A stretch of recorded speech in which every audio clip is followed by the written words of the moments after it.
الحمد لله رب العالمين والصلاة والسلام على أشرف الأنبياء والمرسلين نبينا محمد وعلى آله وأصحابه أجمعين أما بعد فيا أيها المسلمون عباد الله. Notre prophète Mohammed sallallahu alayhi wa sallam demanda un jour à un homme et dit: ô Hussein, combien de divinités adores-tu aujourd'hui? Et l'homme répondit: 7 sur terre et une dans les cieux. Le prophète sallallahu alayhi wa sallam lui posa alors la question: et si tu es frappé par un malheur, vers qui vas-tu te tourner pour demander de l'aide? L'homme répondit: celui qui est dans le ciel. Le prophète lui dit ensuite: et si tu perds ton argent, vers qui vas-tu te tourner? L'homme répondit: celui qui est dans le ciel. Et le prophète répliqua alors: il répond seul à tes invocations et tu lui associes d'autres divinités. Serviteurs d'Allah, combien sont nombreux ceux qui sur terre ont pris d'autres divinités avec Allah subhanahu wa ta'ala. Les humains ont adoré d'autres êtres humains, le soleil, la lune, ainsi que des idoles et des pierres. Tous ces hommes se sont égarés par les démons sur cette terre. Ils ont été perdus dans leur quête d'un dieu ou de plusieurs dieux, loin de la saine nature véritable qui te pousse à adorer Allah subhanahu wa ta'ala seul et unique sans associé. Comment l'homme a-t-il pu se détourner d'Allah subhanahu wa ta'ala? Comment a-t-il pu arriver à adorer d'autres créatures, des illusions, des fausses idées, au lieu de son Seigneur, le vivant, le subsistant? Comment peut-il accepter d'adorer une créature comme lui, qui ne peut ni se nuire, ni se sauver, qui ne possède ni vie, ni mort, ni résurrection? Un jour, un homme est venu au prophète sallallahu alayhi wa sallam et lui demanda: ô messager d'Allah, à quoi appelles-tu? Alors le prophète alayhi salatu wassalam a dit: j'appelle à Allah seul, celui qui, si un malheur t'atteint et que tu l'invoques, t'en délivre. Celui qui, si tu te perds dans un désert et que tu l'invoques, te guide. Celui qui, si la sécheresse te touche et que tu l'invoques, fait pleuvoir sur toi. Serviteur d'Allah, Allah Azza wa Jalla dans le Coran a appelé les créatures à l'adorer, lui seul et unique sans associé. Il dit: votre divinité est Allah, et il n'y a de véritable divinité que lui. C'est le sens de ton attestation de foi. La ilaha illallah. C'est pour cette parole puissante que les cieux et la terre ont été créés. Allah a créé toutes choses pour cette vérité. Il a envoyé les messagers. Il a révélé les livres. Il a établi des lois, des législations, des prescriptions. Il a divisé les humains en croyants et mécréants, pieux et pervers. Ainsi, chacun est formé et destiné à aller soit vers le chemin qui mène au paradis d'Allah Azza wa Jal, soit le chemin qui mène à son enfer. Le prophète sallallahu alayhi wa sallam nous dit: quiconque témoigne qu'il n'y a de divinité qu'Allah et que Mohammed est son messager sincèrement de son cœur, Allah lui interdira le feu. Allah subhanahu wa ta'ala est la seule véritable divinité, celui qui détient la souveraineté sur toutes ses créatures. Allah subhanahu wa ta'ala est celui qui possède les attributs les plus parfaits. Il n'y a pas une chose qui mérite d'être adorée si ce n'est notre Seigneur Allah Azza wa Jal. Allah seul est celui dont les cœurs sont véritablement fascinés,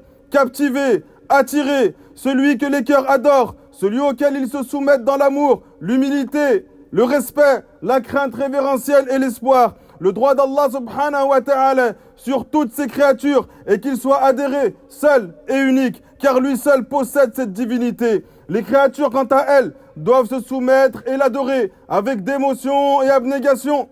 Mais on pourrait se poser une question: pourquoi est-ce qu'Allah subhanahu wa ta'ala est celui qui mérite seul d'être adoré? Pourquoi toute autre divinité en dehors d'Allah est jugée comme étant une fausse divinité?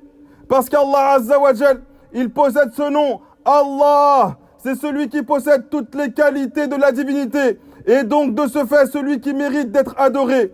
Pour être une véritable divinité, il faut rassembler en soi tous les attributs de perfection qui va te rendre une véritable divinité. Serviteur d'Allah, écoutez la parole de votre Créateur, le véritable roi, sur la véritable divinité. N'est-ce pas lui qui a créé les cieux et la terre et qui vous a fait descendre du ciel une eau avec laquelle nous avons fait pousser des jardins pleins de beauté?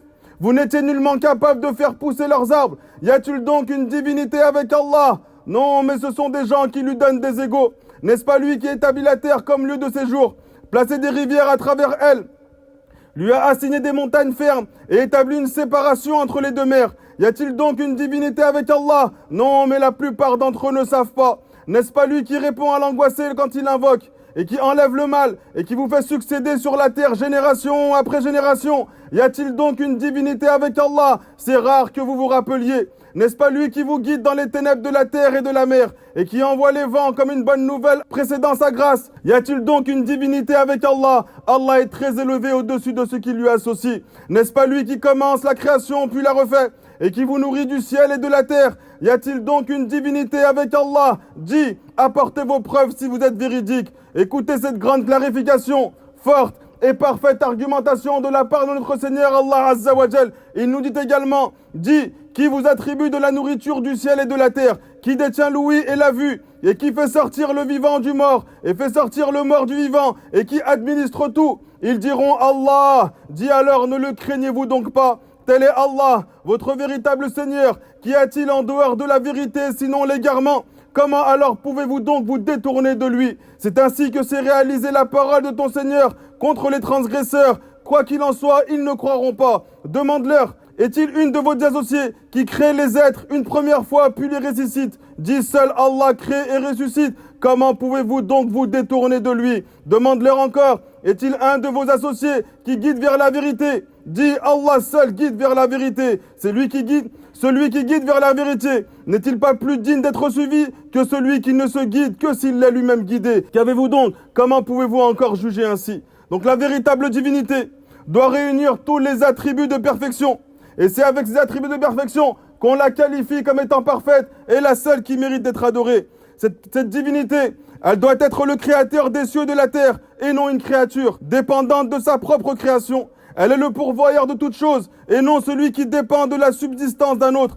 Elle est le souverain absolu, le roi des rois et non une créature soumise à une autre autorité. Cette divinité, elle est la conquérante de tout, le tout-puissant et non une entité vulnérable ou soumise. La véritable divinité doit être le premier avant tout ce qui existe, le dernier après toute chose, le visible au-dessus de tout ce qui est caché et le caché de toute chose. Rien n'est en dehors de sa connaissance et de son pouvoir.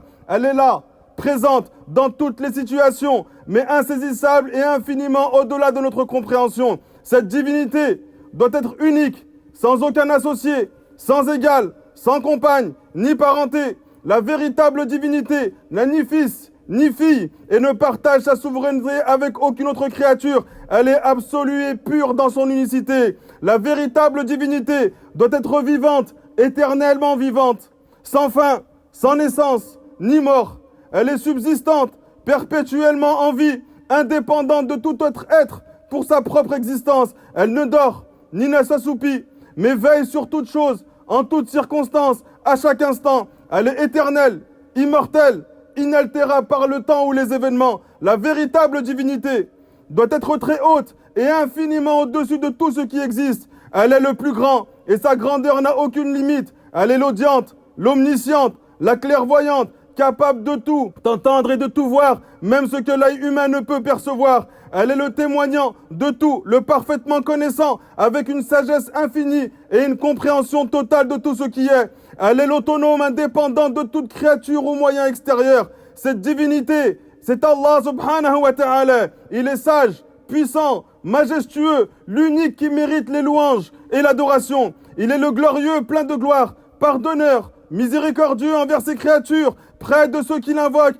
et toujours prêt à répondre à la sincérité de leurs appels. Allah subhanahu wa ta'ala, c'est celui qui répond à tous ceux qui cherchent refuge auprès de lui. Il est la source inépuisable de miséricorde et de pardon. Cette véritable divinité, c'est Allah subhanahu wa ta'ala, celui qui accomplit ce qu'il veut et tout se soumet à sa volonté. Il n'y a aucun pouvoir qui puisse renverser ses décrets. Aucun jugement ne peut être annulé. Et la législation d'Allah subhanahu wa ta'ala dépend de lui. C'est lui qui a la volonté inaltérable. Cette véritable divinité doit être le maître des cieux et de la terre, celui qui possède et gouverne toutes choses. Elle contrôle l'univers tout entier, y compris le destin de chaque être vivant. Elle est la source de toute subsistance, qui nourrit ses créatures et pourvoit à leurs besoins avec une générosité infinie. Cette divinité est celle qui guide, qui éclaire les âmes, qui oriente les cœurs vers le droit chemin, sans qu'aucune affaire ne lui échappe, ni qu'aucune créature ne le détourne d'une autre. Sa gestion est parfaite, Allah subhanahu wa ta'ala est exempt de toute imperfection. Il ne dort, ni ne meurt, ne s'égare, ni n'oublie, ne se fatigue, ni ne se lasse, ne faillit jamais dans ses responsabilités. Cette divinité, elle n'est ni sujette à l'erreur, ni à l'injustice. Elle ne se cache, ni ne disparaît. Et sa lumière ne s'éteint jamais. Elle est éternelle et ne périra jamais. Elle est celle qui répare les cœurs brisés, qui apaise les souffrances et restaure la paix intérieure à ceux qui se tournent vers elle. Dans sa miséricorde infinie et inépuisable, cette véritable divinité rétablit l'équilibre dans les âmes perturbées, guérit les blessures des serviteurs d'Allah subhanahu wa ta'ala avec douceur et amour. Elle est la source de consolation pour ceux qui sont perdus ou désespérés, offrant une sérénité profonde et une guérison totale à celui qui le recherche. Son regard est bienveillant. Il pénètre les recoins les plus sombres du cœur du serviteur, transformant la douleur en espoir et la tristesse en lumière. Allah subhanahu wa ta'ala apporte un soulagement apaisant aux âmes tourmentées et un réconfort véritable aux esprits fatigués par les épreuves de la vie. Dans sa grandeur et sa clémence, cette divinité restaure les cœurs brisés, redonnant espoir et renouvelant les forces de ceux qui sont accablés par les épreuves et le désespoir. Comment peux-tu, ô serviteur d'Allah, être encore triste alors que tu possèdes cette croyance juste sur ton Seigneur Allah Azza wa Jal? Comment peux-tu être encore désemparé alors que ton Seigneur c'est Allah subhanahu wa ta'ala? Cette croyance que tu as, cette droiture que tu as, cette foi que tu possèdes, tu dois avoir un immense bonheur pour celle-ci. Un bonheur qui va te procurer une joie intense dans ton cœur et qui va éteindre les tristesses de ton cœur pour les événements de la vie d'ici-bas. Car ton Seigneur c'est Allah subhanahu wa ta'ala, celui qui t'a guidé vers la vérité, celui qui t'a octroyé le plus grand des bienfaits, qu'il a fait de toi ceux qui prennent un chemin vers le paradis d'Allah subhanahu wa ta'ala. Tous ces attributs de perfection, de grandeur, de pouvoir sont uniquement destinés à Allah Azza wa Jal. Le Seigneur unique et aucun être créé ne possède de tels attributs. Ces qualités n'appartiennent qu'au roi vivant, subsistant, celui qui détient les noms les plus beaux et les attributs les plus élevés. Avez-vous vu l'histoire de Ibrahim alayhi salam lorsqu'il s'est tenu devant son peuple après avoir détruit les idoles et a dit: adorez-vous en dehors d'Allah ceux qui ne vous apportent ni bénéfice ni mal. Allez-vous-en, et ceux qui vous adorez en dehors d'Allah, ne raisonnez-vous donc pas? N'as-tu pas vu El-Hudhud, la huppe, l'oiseau de Sulaiman, qui a été stupéfié par un peuple qui se prosternait devant la lune et devant le soleil en dehors d'Allah subhanahu wa ta'ala? Cet oiseau, cet animal a dit: ne devrait-il pas se prosterner devant Allah, celui qui fait sortir le secret des cieux et de la terre, et qui connaît ce que vous cachez et ce que vous révélez? Il n'y a de divinité que lui. N'as-tu pas entendu la parole d'Allah subhanahu wa ta'ala, qui répondit aux menteurs, qui ont pris comme divinité Isa alayhi salam ainsi que sa mère? Allah subhanahu wa ta'ala nous dit: le Messie, fils de Maryam, n'est qu'un messager. Avant lui, d'autres messagers ont existé. Sa mère était une femme pieuse. Ils mangeaient tous deux de la nourriture. Regarde comment nous expliquons clairement les signes pour eux. Puis regarde comment ils se détournent. Dis-leur: adhérez-vous en dehors d'Allah, ceux qui ne possèdent ni pouvoir de vous nuire, ni de vous apporter de bienfaits. Allah est l'audient et l'omniscient. Comment une divinité pourrait-elle être dépendante de la nourriture, sans pouvoir nuire ou apporter de bienfaits à qui que ce soit? Gloire à Allah, au-dessus de leurs mensonges d'une grandeur infinie. Serviteurs d'Allah, les divinités qui ont été adorées et qui continuent d'être adorées en dehors d'Allah sont nombreuses. Mais la plus dangereuse d'entre elles, et qui est en réalité la racine de toute forme de polythéisme, de tyrannie, de désobéissance sur terre, ce sont les désirs personnels. Le fait que tu suives tes passions, car tu vas être soumis à elles, et tu vas la prendre comme divinité en dehors d'Allah subhanahu wa ta'ala. C'est elle qui décidera pour toi ce qui est bien, et c'est elle qui décidera pour toi ce qui est mal. Alors qu'Allah subhanahu wa ta'ala nous dit: as-tu vu celui qui a pris sa passion pour divinité, et qu'Allah a égaré malgré sa connaissance, et a scellé son ouïe, son cœur, et a mis un voile sur ses yeux? Qui donc peut les guider après Allah? Ne réfléchissez-vous donc pas? Donc en vérité, Allah subhanahu wa ta'ala est la vérité manifeste. Il ordonne la justice et la bonté. Tout ce qui se trouve dans la législation d'Allah subhanahu wa ta'ala est basé sur la justice et la bonté d'Allah subhanahu wa ta'ala. Il a interdit tout ce qui est immoral, tous les péchés, toute forme d'injustice. Et tout ce qu'Allah azza wa jalla a rendu permis, c'est que c'est une chose pure pour les serviteurs. Car Allah subhanahu wa ta'ala, lorsqu'il ordonne une chose, celle-ci est bien pour les serviteurs. Et lorsqu'il interdit d'une autre, alors celle-ci est mauvaise pour les serviteurs. Les paroles d'Allah azza wa jalla sont complètes, parfaite et juste. Ces lois ont été révélées comme une miséricorde et une facilité pour l'humanité. Ainsi Allah subhanahu wa ta'ala, il est la seule divinité digne d'être adorée, le juste, le juge équitable, à qui appartient la création et la décision. Allah subhanahu wa ta'ala nous dit: chercherai-je un autre juge qu'Allah, alors que c'est lui qui vous a révélé le livre dans lequel tout est détaillé. أقول ما سمعتم وأستغفر الله العلي العظيم لي ولكم.